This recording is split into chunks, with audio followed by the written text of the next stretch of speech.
13. Divine acceleration. A few years ago, Pippa and I were asked to speak at a conference in Somerset, southwest England. The journey from London should have taken about 3 hours. However, it was a really hot day, and ahead of us a hay wagon had caught fire and spilled its load across the motorway, which had melted as a result. We were stuck, almost stationary, for 5 hours. It was such a relief when finally it was time to accelerate. There are times in our own personal lives, church life and ministry, when it feels like we're stuck and unable to move at any pace. At other times, openings begin to appear, and it's time to accelerate. God is the God of acceleration. He is able to speed things up at a much faster rate than is humanly possible. From Psalm 9.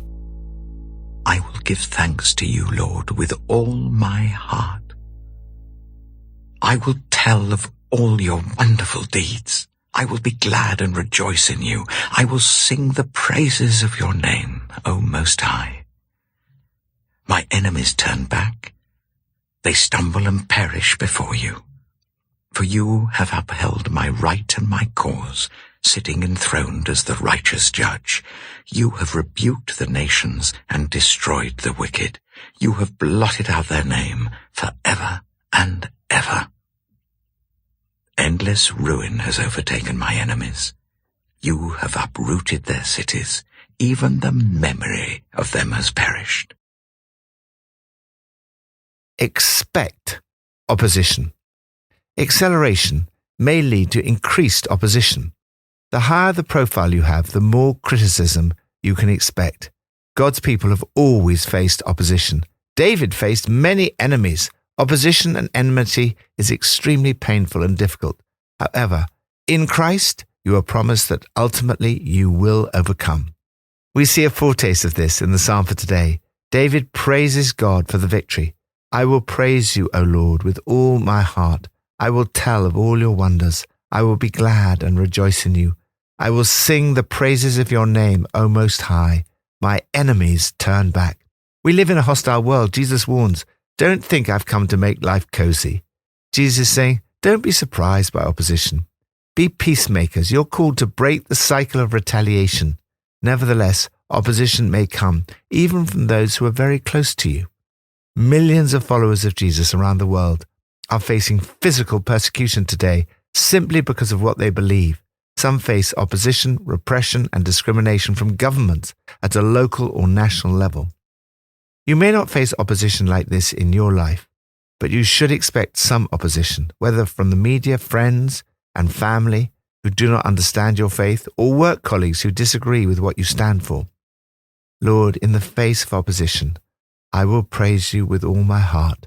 I will tell of all your wonders. I will be glad and rejoice in you.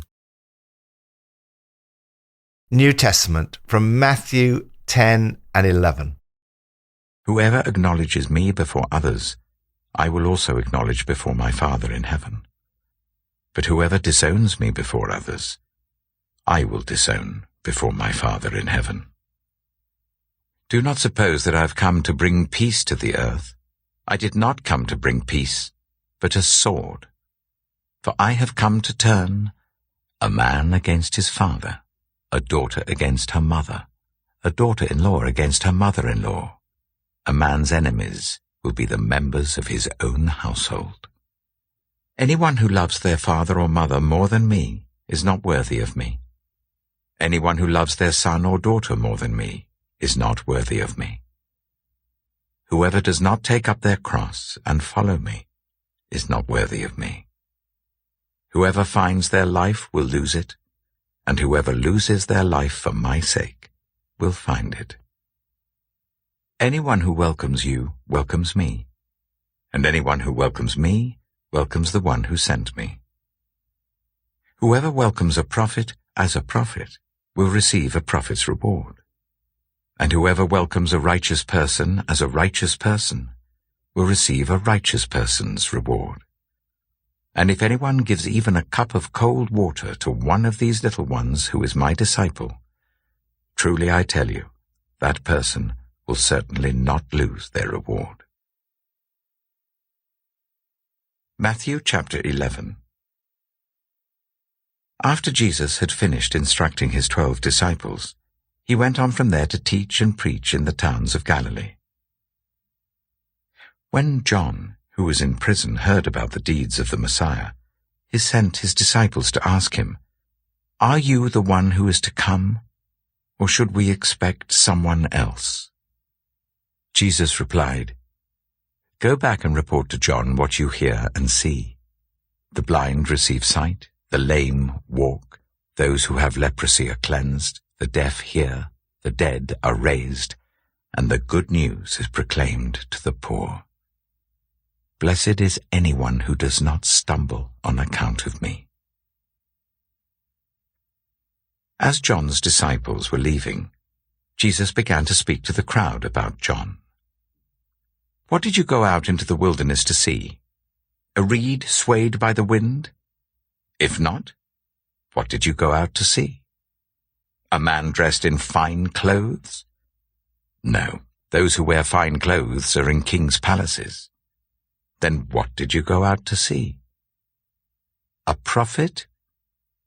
Yes, I tell you, and more than a prophet. This is the one about whom it is written, 'I will send my messenger ahead of you, who will prepare your way before you.' Truly I tell you, among those born of women, there has not risen anyone greater than John the Baptist. Yet whoever is least in the kingdom of heaven is greater than he. From the days of John the Baptist until now, the kingdom of heaven has been subjected to violence, and violent people have been raiding it. For all the prophets and the law prophesied until John. And if you are willing to accept it, he is the Elijah who was to come. Whoever has ears, let them hear." Embrace sacrifice. Jesus calls on his disciples to be willing to sacrifice everything for his sake. "Anyone who loves father or mother more than me is not worthy of me. Anyone who loves son or daughter more than me is not worthy of me." Your love for Jesus should exceed even the greatest love you have for those closest to you. Jesus continues, "Whoever does not take up their cross and follow me is not worthy of me. Whoever finds their life will lose it, and whoever loses their life for my sake will find it." Perhaps this is what the Apostle Paul meant when he urges us to offer our bodies as a living sacrifice.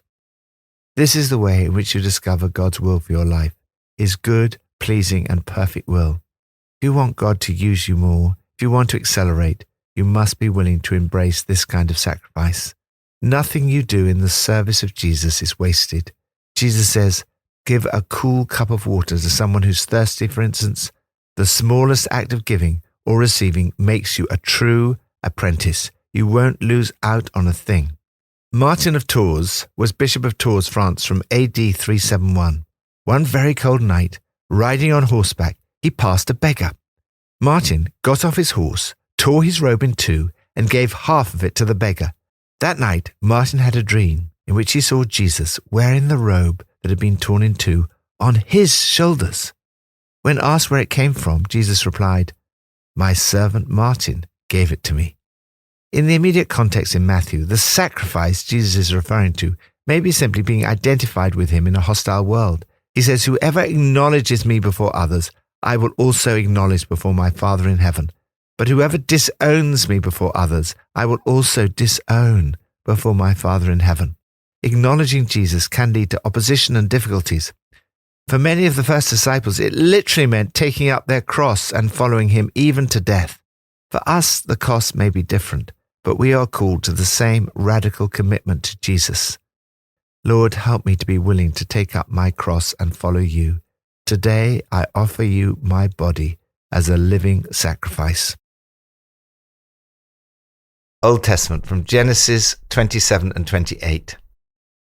When Isaac was old and his eyes were so weak that he could no longer see, he called for Esau his older son and said to him, "My son." "Here I am," he answered. Isaac said, "I am now an old man and don't know the day of my death. Now then, get your equipment, your quiver and bow, and go out to the open country to hunt some wild game for me. Prepare me the kind of tasty food I like, and bring it to me to eat, so that I may give you my blessing before I die." Now Rebekah was listening as Isaac spoke to his son Esau.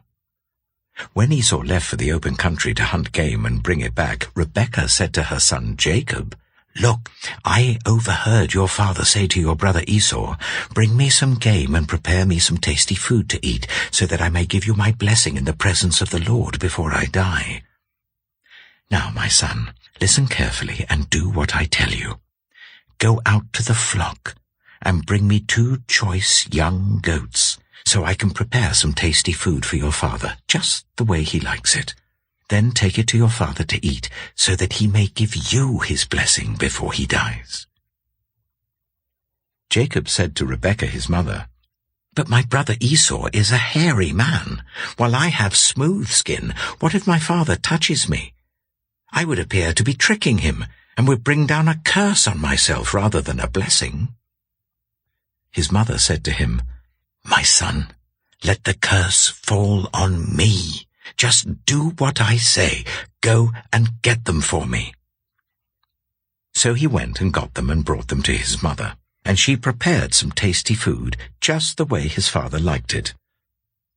Then Rebekah took the best clothes of Esau, her older son, which she had in the house, and put them on her younger son Jacob. She also covered his hands and the smooth part of his neck with the goat skins. Then she handed to her son Jacob the tasty food and the bread she had made. He went to his father and said, "My father?" "Yes, my son," he answered. "Who is it?" Jacob said to his father, "I am Esau, your firstborn. I have done as you told me. Please sit up and eat some of my game, so that you may give me your blessing." Isaac asked his son, "How did you find it so quickly, my son?" "The Lord your God gave me success," he replied. Then Isaac said to Jacob, "Come near so I can touch you, my son, to know whether you really are my son Esau or not." Jacob went close to his father Isaac, who touched him and said, "The voice is the voice of Jacob, but the hands are the hands of Esau." He did not recognize him, for his hands were hairy like those of his brother Esau, so he proceeded to bless him. "Are you really my son Esau?" he asked. "I am," he replied. Then he said, "My son, bring me some of your game to eat, so that I may give you my blessing." Jacob brought it to him, and he ate, and he brought some wine, and he drank. Then his father Isaac said to him, "Come here, my son, and kiss me." So he went to him and kissed him. When Isaac caught the smell of his clothes, he blessed him and said, "Ah, the smell of my son is like the smell of a field that the Lord has blessed. May God give you heaven's dew and earth's richness, an abundance of grain and new wine. May nations serve you and peoples bow down to you. Be Lord over your brothers, and may the sons of your mother bow down to you. May those who curse you be cursed, and those who bless you be blessed." After Isaac finished blessing him, and Jacob had scarcely left his father's presence, his brother Esau came in from hunting. He too prepared some tasty food and brought it to his father. Then he said to him, "My father, please sit up and eat some of my game, so that you may give me your blessing." His father Isaac asked him, "Who are you?" "I am your son," he answered, "your firstborn, Esau." Isaac trembled violently and said, "Who was it, then, that hunted game and brought it to me? I ate it just before you came, and I blessed him, and indeed he will be blessed." When Esau heard his father's words, he burst out with a loud and bitter cry, and said to his father, "Bless me, me too, my father." But he said, "Your brother came deceitfully and took your blessing." Esau said, "Isn't he rightly named Jacob? This is the second time he has taken advantage of me. He took my birthright, and now he's taken my blessing." Then he asked, "Haven't you reserved any blessing for me?" Isaac answered Esau, "I have made him lord over you, and have made all his relatives his servants, and I have sustained him with grain and new wine. So what can I possibly do for you, my son?" Esau said to his father, "Do you only have one blessing, my father? Bless me too, my father." Then Esau wept aloud. His father Isaac answered him, "Your dwelling will be away from the earth's richness, away from the dew of heaven above. You will live by the sword, and you will serve your brother. But when you grow restless, you will throw his yoke from off your neck." Esau held a grudge against Jacob because of the blessing his father had given him. He said to himself, "The days of mourning for my father are near. Then I will kill my brother Jacob." When Rebekah was told what her older son Esau had said, she sent for her younger son Jacob and said to him, "Your brother Esau is planning to avenge himself by killing you. Now then, my son, do what I say. Flee at once to my brother Laban in Haran. Stay with him for a while until your brother's fury subsides. When your brother is no longer angry with you and forgets what you did to him, I'll send word for you to come back from there. Why should I lose both of you in one day?" Then Rebekah said to Isaac, "I'm disgusted with living because of these Hittite women. If Jacob takes a wife from among the women of this land, from Hittite women like these, my life will not be worth living." Genesis chapter 28. So Isaac called for Jacob and blessed him. Then he commanded him, "Do not marry a Canaanite woman. Go at once to Paddan Aram, to the house of your mother's father Bethuel. Take a wife for yourselves there from among the daughters of Laban, your mother's brother. May God Almighty bless you and make you fruitful and increase your numbers, until you become a community of peoples. May he give you and your descendants the blessing given to Abraham, so that you may take possession of the land where you now reside as a foreigner, the land God gave to Abraham." Then Isaac sent Jacob on his way, and he went to Paddan Aram, to Laban son of Bethuel the Aramean, the brother of Rebekah, who was the mother of Jacob and Esau. Now Esau learned that Isaac had blessed Jacob and had sent him to Paddan Aram to take a wife from there, and that when he blessed him he commanded him, "Do not marry a Canaanite woman," and that Jacob had obeyed his father and mother and had gone to Paddan Aram. Esau then realized how displeasing the Canaanite women were to his father Isaac. So he went to Ishmael and married Mahalath, the sister of Nebaioth, and daughter of Ishmael, son of Abraham, in addition to the wives he already had. Jacob left Beersheba and set out for Haran. When he reached a certain place, he stopped for the night because the sun had set. Taking one of the stones there, he put it under his head and lay down to sleep. He had a dream, in which he saw a stairway resting on the earth with its top reaching to heaven, and the angels of God were ascending and descending on it. There above it stood the Lord, and he said, "I am the Lord, the God of your father Abraham and the God of Isaac. I will give you and your descendants the land on which you are lying, Your descendants will be like the dust of the earth, and you will spread out to the west and to the east, to the north and to the south. All peoples on earth will be blessed through you and your offspring. I am with you and will watch over you wherever you go, and I will bring you back to this land. I will not leave you until I have done what I have promised you." When Jacob awoke from his sleep, he thought, "Surely the Lord is in this place, and I was not aware of it." He was afraid and said, "How awesome is this place! This is none other than the house of God. This is the gate of heaven." Early the next morning, Jacob took the stone he had placed under his head and set it up as a pillar and poured oil on top of it. He called that place Bethel, though the city used to be called Luz. Then Jacob made a vow, saying, "If God will be with me and will watch over me on this journey I am taking, and will give me food to eat and clothes to wear, so that I return safely to my father's household, then the Lord will be my God. And this stone that I have set up as a pillar will be God's house, and of all that you give me, I will give you a tenth." Enjoy the challenge. Apparently, Formula One racing drivers have to be exceptionally fit and physically strong because of the forces exerted on their bodies during the race.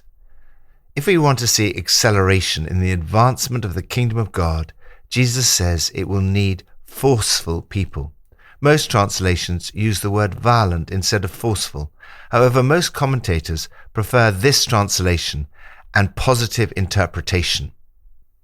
These are people who are not put off by opposition or the need for sacrifice. In fact, they enjoy the challenge. As we look back in church history, there are many examples of men and women who inspire us by their passionate, dynamic, and proactive lives. They've been used to change the world. Throughout history, the kingdom of heaven has been advancing as forceful, spirit-filled people lay hold of it.